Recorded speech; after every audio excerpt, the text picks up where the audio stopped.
Do you hate the thought of working past 55 or 60? Do you hate not being able to live the life you deserve today? Do you hate not knowing what your financial future looks like? It's time to stop doing what you hate. Here's your host, Mr. Harold Green. Aloha, everyone. This is Harold Green of Braintree Financial Group, and it is time to stop doing what you hate. Hello, everyone. I'm back. I took the last 6 months off from the show just to reevaluate some things. And so I want to just kind of give you a 2022 recap, tell you where I've been, tell you what I've been up to, and we can take it from there. Like I said, the last 6 months I've just been reevaluating everything, the direction that I want to go in, and who I really want to help, and who really needs it the most. And sadly enough, the people that need my help the most, a lot of them don't even recognize it. They don't even know they need help. They think they got it all figured out. They think they got it all covered. And so I want to share with you what I've done to prepare for this. The first thing I've done is I've evaluated what I fed my mind over the last 6 months. I took a look at what I was hearing, what I was seeing, what I was listening to, who I've been talking to, and things like that. I've evaluated what I fed my body, my health, my breakfast, my lunch, my dinners, my weekends, my snacks. I've evaluated all of that. Some good, some bad. And the last thing I've done is I've evaluated what I've fed myself spiritually. That's right. We're three parts. We're mind, spirit, and body. Some people say mind, soul, and body, but the mind and soul, they're actually the same thing, and I won't get into that. So who do I really want to help the most? And like I said, I thought about this. I even started something new. I started a new venture, and after about 3 or 4 months, I realized that I don't want to do that. And I said, wait a minute, isn't everything I look at about either I do what I love or I'm doing what I hate? And isn't my message to stop doing what you hate? So I had to realize it and take a dose of my own medication. And I've recommitted to starting back up my own podcast show. I think that's my gift, along with some other things. And my mission is to share financial information and to help people get to a better place than where they are today. So who are the people that need my help the most? These are the people that are in the middle class. And there's a lot of different reasons why people are in the middle class. Some people, they don't want to be in the middle class. They want to be rich. Some people don't like the rat race of the middle class and they rather have less. But regardless of where you are, I want to share with you a stark warning. And this is very, very important. And this is why I've rededicated my purpose. I've rededicated the show to helping the people that are in the middle class. The middle class gets hit the hardest. They pay a large percentage of the taxes.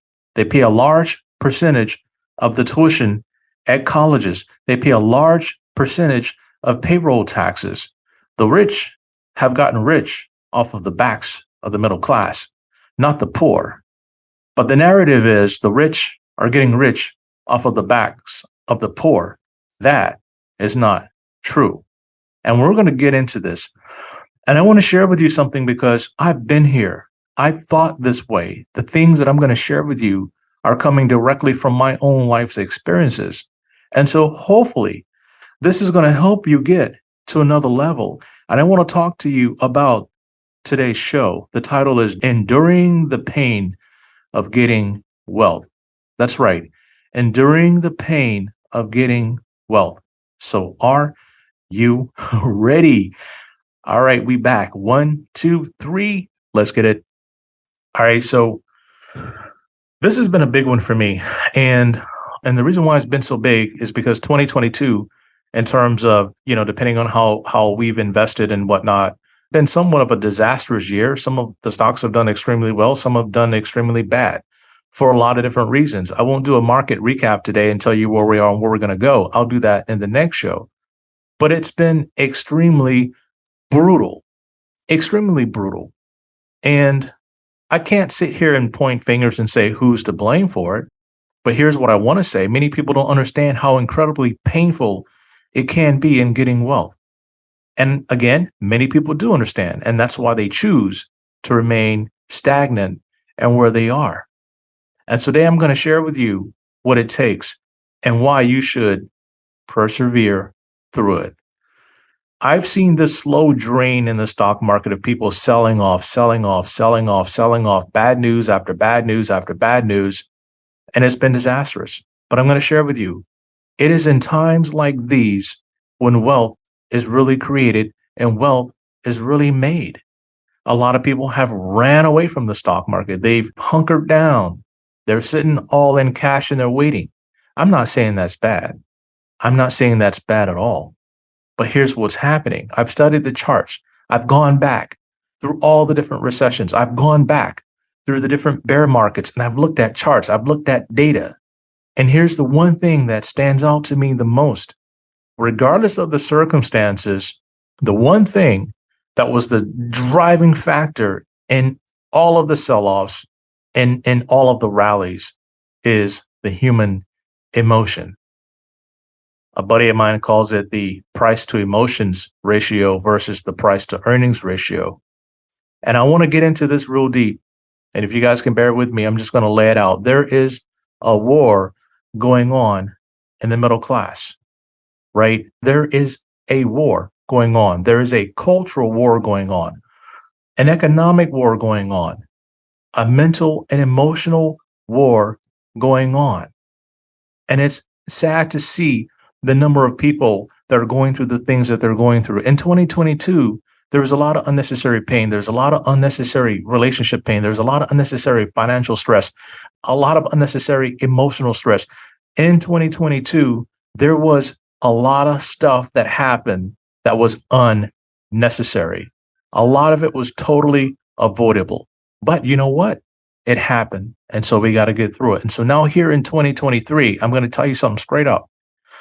I don't know if it's going to be a whole lot better than it was last year, but there are some practical steps that you can take to make sure you are ready for the restart whenever the market does recover, because eventually it's going to recover. What goes down must eventually comes back up, because if it doesn't go back up, we're all done. We're all shot, right? Again, there's a war going on with the middle class, from the education system to the economic system. So let's talk about the educational system. Our educational system is failing our kids. The stuff that they're teaching our kids in school, the things that kids are learning in college, a lot of it has nothing to do with what it takes to be a successful human being in life. And again, this is the war on the middle class. Okay? I'm not going to say who's waging the war, but it's happening. In 20 years, there may be no middle class, only the rich and the poor. I am not kidding you. I am not kidding you. If things continue to go the way they're going right now, right? If there is a middle class in 20 years, it's going to be very slim and it's going to look very weird. I won't get into that. But when we look at the scale of people leaving the middle class, very few of them are going to the rich sector on the right side, and many of them are going to the poor side, right? Because I talked about this in one of my last shows, right? I can't remember the name of the show, but I think it was something like Open to Disaster, right? It was kind of like you're going through life and you have no idea what's about to hit you and you're unprepared for it. So I'm going to share with you folks the top 2, 3, or even 4 reasons why I think so many people are stuck in the middle class. And if they don't get this thing in gear, if they don't make some changes, it's not going to end well, right? Because taxes are going up, and they're going up on who the most? The middle class. The wealthy don't have a problem with taxes. I keep saying this. They can hire tax attorneys. They can hire great CPAs. I mean, I don't know if you guys saw Trump's tax returns, but I guess they got it figured out. Like, they don't pay no taxes, right? They just use all of these deductions and then all of these business losses and just cover up all the profits and things like that, depreciation, whatever. And, that's the way the system is designed. But if you're in the middle class and you don't figure these things out, it can have a detrimental impact on your wealth. But first, I want to start to address some of these issues that are plaguing the middle class. We talked about this, education prices, right? So in my firm, HG Capital Advisors, Fresh Start Financial, that's one of the things that we've done for years is we've helped people figure out how to beat the high cost of college. Okay. And one of the things in the middle class I see a lot is a lot of people are very, very, very ambitious, but they don't necessarily have the skill or the grades or whatever it takes to get the job done. And we puffed our kids up so much with all of these, like, you're the best, golly gee, you're awesome, and things like that. And, we give them all the sugar, but we don't turn around and give them the other stuff, the tough love that they need. So a lot of times I see kids, and I'm not saying all kids are like this, but I've been doing this for a long time. And I know the ones who got it, and I can tell the ones who don't got it. Excuse my English, right? They got it or they don't got it, right? And a lot of times when they don't have it, I see parents trying not to hurt their feelings or, because again, kids are struggling with a lot of stuff emotionally. School is hard these days, right? Especially with COVID and the online learning and the bullying and all the mental anxiety, and then even drug use amongst kids have skyrocketed, right? It's so easy to get this stuff. And so what tends to happen is people begin choosing schools based on just, touchy-feely stuff. Not anything really that that has substance to it, but for reasons that have nothing to do with what they're going to do for the rest of their life. And that's why so many kids graduate college and they have no idea what they want to do. And then mom and dad, they're stuck with like tons and tons and tons of debt, right? And that's why we had this big issue about loan forgiveness and all this other crazy stuff that's really not going to go anywhere.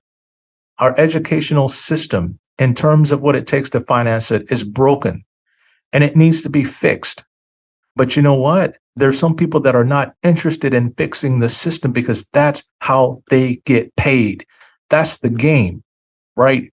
And when you get caught up in the game, if you're in the middle class, you can't afford to get caught up in the game because it drains your resources. But you don't want to not help your kids go to college.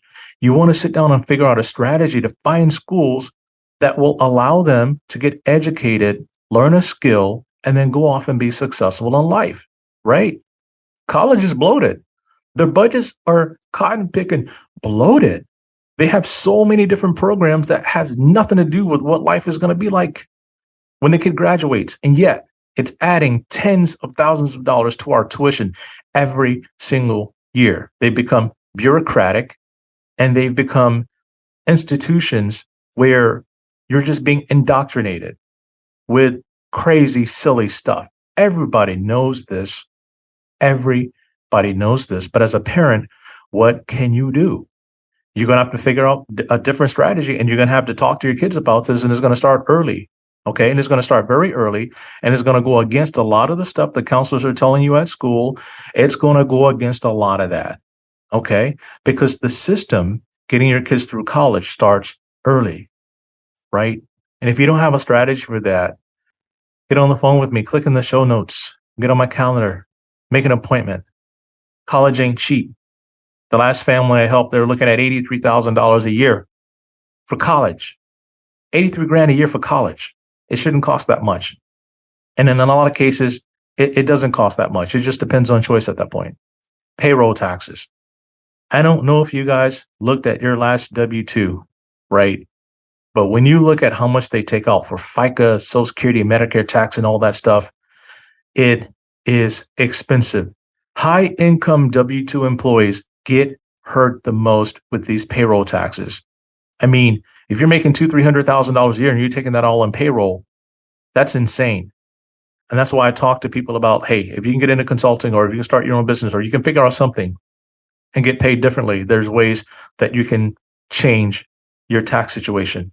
State taxes.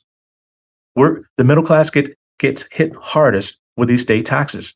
It depends on what state you're in. California, Hawaii, oh my God, New York, the taxes are extremely high, right? I think we're at 11%, the top bracket. But again, payroll taxes, education, state taxes, and then federal taxes. We're sitting on, what is it, 30 something trillion dollars of whatever it is, a debt. I don't know what it is now. Like I stopped counting. I hear about it in the news, but I'm just kind of like, at this point, they're just going to spend us into oblivion. And both sides are guilty of it. Both sides are guilty of runaway government spending. Okay. They can rein that stuff in, but it seems like there's no physical accountability. So it's just going to keep getting worse and worse. I can talk about this stuff all day. But again, if you don't sit down and figure out a strategy for your taxes, it's just going to continue to get worse. And then there's something I call the family tax. Now, the family tax is interesting because there's this is where it gets a little sticky. Okay. And this is where you're going to have to think about like your situation, because everybody's situation is different. I think there are times to help family financially, but I also think there's times to, to help family figure out how to help themselves. Because a lot of times if you help once and they haven't figured it out, you're going to have to keep helping again and again and again and again, and you're going to become somebody's crutch. And so I'm very limited when I start to help family in terms of finances, because I know that if I'm sitting there doling out, maybe my kids are going to go lacking. Maybe my business is going to go lacking. Maybe my future is going to go lacking, right? So those are things you're going to have to figure out when to help and when not to help, or how to help them help themselves. Now, here are three things that I find often in the middle class. And I'm going to be honest with you guys, at some point in my life, I actually thought like this, but I had to graduate this. Okay. I had to graduate the level of thinking that I had, because the Bible talks about, as a man thinketh, so is he. As you think, so are you. Okay. And I'm going to do a show a little bit later on about how you can't want to live life like a rich man with poor man's thinking and poor man's doing. That's going to be a show down the road. But here's the number one thing I see, and how I thought like this myself too. I was oblivious to what was going on around me. I had no idea what was going on. I had no idea what was going on with taxes. I had no idea what really was going on in the world. I just, was waking up, going to work every day, doing my job and, trying to get bonuses and pay raises. And I was in corporate and I was just kind of oblivious. I was going to church. I was going to my Bible studies and my men's group and, I just had my life, but I was oblivious to the bigger picture. Right.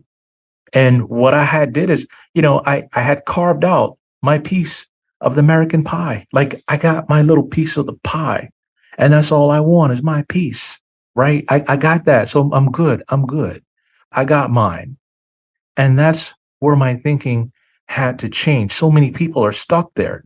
They get their little piece, they get their house, they get the yard, they get the car, and they get this, they get the trips, and then they're okay. And that's where a lot of people are stuck, right? They can't see past that. That opens you to disaster. When you can't see and cover your six, as they say, you got problems. You got to have it covered from all sides. And that's number two. I was extremely ignorant. I did not have the ability to see the big picture. All I could see was today, this week, next week, right? I couldn't see years out. I couldn't see that the decisions that I was making today, how it would impact my life 10, 15, 20 years down the road. But one day I decided that, look, my life is not going to continue to be like this. It's going to be hard, but I'm going to start my own company, but it's going to be hard, but I'm going to do it because I was stuck at a point where I couldn't get to the next level. And the only way I got to the next level is I wanted to get there. So I figured it out. I prayed about it. God showed me and I figured it out. But the last thing I found that was very prevalent, I was prideful. I was extremely prideful. And I was making decisions that fed my pride and my ego and not my portfolio. I was feeding my pride and my ego and not my portfolio. I was doing things with my finances that made me feel good, that made me look good. But on the backside of it, I was broke. I was living my little middle class dream, but I had a little bit of stuff, but I didn't have a lot. I wasn't rich or nothing like that because I was feeding my pride and my ego. I remember like when I bought my first Acura, when Acura was like the thing back then, like, man, I thought I was like hot stuff. I had my little Acura and everything, man. And it was just cool. I was washing it all the time. My car payments was high and I should have been taking that money. And this is in my early 20s, by the way, and when you're in your early 20s, sometimes you do a lot of stupid stuff. You make a lot of bad decisions. And here's the problem with that. In your 20s and your early 30s, if you're not getting coached up financially, you're going to make some bad decisions. Okay. Some of them you can recover from over time. Some of them, it's going to take you 10, 15, 20 years, depending on how bad the decision you made was. Right. But I got caught up in that kind of stuff and I wasn't really paying attention to what I was supposed to do. And then one day it dawned on me when I came across this strategy called Bank on Yourself about using life insurance to become your own banker and to use life insurance so that you don't have to pay the bank's interest and things like that. At that time, I was working in a life insurance company. And so I had already started buying life insurance policies for myself and my kids and things like that. But I didn't understand the magnitude of it until I found out about the strategy. And then I went on a rampage to start opening as many life insurance policies as I possibly could afford on me, my wife, my kids. I just went like crazy. Instead of buying stocks, I was buying like life insurance. And I think back on it and I was like, man, if I would have been buying stocks and options and stuff like that at that time, I probably wouldn't even be sitting here talking to you guys. But I had to switch my thinking. I had to change my thought process and I had to get into a growth mindset because if I did not, look, there's factors that are chasing you. Everybody thinks everything is cool. The economy is down right now. It'll get better. We got war in Ukraine. We got inflation. We got high interest rates. That's going to get better. Yes, it's going to get better. But the question is, are you in position to take advantage of it getting better, incrementally better or exponentially better? Like, when your portfolios recover, are they going to recover a little bit? Or are they going to recover a lot? And so here at Braintree, what I've done over the holidays was I revisited some strategies that I hadn't looked at in a while. And this year, we're going to be mixing some different strategies inside of our long-term portfolios to help clients recover from this economic downturn. No, I did not sit everybody in cash and wait for things to come back. I really don't believe in that in long-term portfolios. You can have some cash in there, but I think in long-term portfolios, you ought to be fully invested as best you can, okay? Because you never know when things are going to snap back. And right now, a lot of stuff is oversold, and we'll get into that in the next show. What actually happened in certain stocks? I'll dive into that. And we'll get into the reasons behind it and all of the hyperbole and all of the bullcrap that came along with it. But, if you're in the middle class and you think everything is great right now, look, that's a false sense of security, right? And so we want to make sure that you are covered on all sides. And if you want just that checkup and you want me to take a look at stuff and see where you folks are at and to see like where your vulnerabilities are, like in your IT system, you want to know if there's any way you can be hacked. And there's things out there trying to hack you and you're not even aware of it all the time. The tuition at the colleges, the taxes, right? All these different things that are coming at you. You want to make sure that all sides are covered. And you want to look at if there's any areas where you're vulnerable, how you can patch those things up and get that stuff on track. So you can click in the show notes, click on my calendar, get on the schedule, and I'll be glad to sit down and talk to you for 10, 15, 20 minutes, depending on, it's probably 30 minutes, that first consultation or whatnot. And then, because I'd love to see where you folks are at, and then it's free. And you don't have to do any business with me if you don't want to. You just need to know what you need to fix and then go and fix it, right? So it's kind of like getting a quote to fix your car. And then they tell you, hey, this is, your carburetor or whatever it is, your fuel injectors, whatever it is, you know what you need to fix. And a lot of times you want to know what's going to break too. So you want to stress test your situation, stress test your portfolio, stress test your financial plan, and make sure nothing is about to break on you. Because I tell you, I kid you not, in the middle class, one of the things I see that happens the most is these unexpected, unforeseen situations that people are not prepared for. And how do they fix them, solve them? They got to go take on debt. They got to go take on debt. So I want to make sure that you are going to be okay. So I'm glad you folks are checking in and tuning in again. And I'm glad to be back. And until next time, everybody, 1, 2, 3, let's get it. This is thepodcastfactory.com.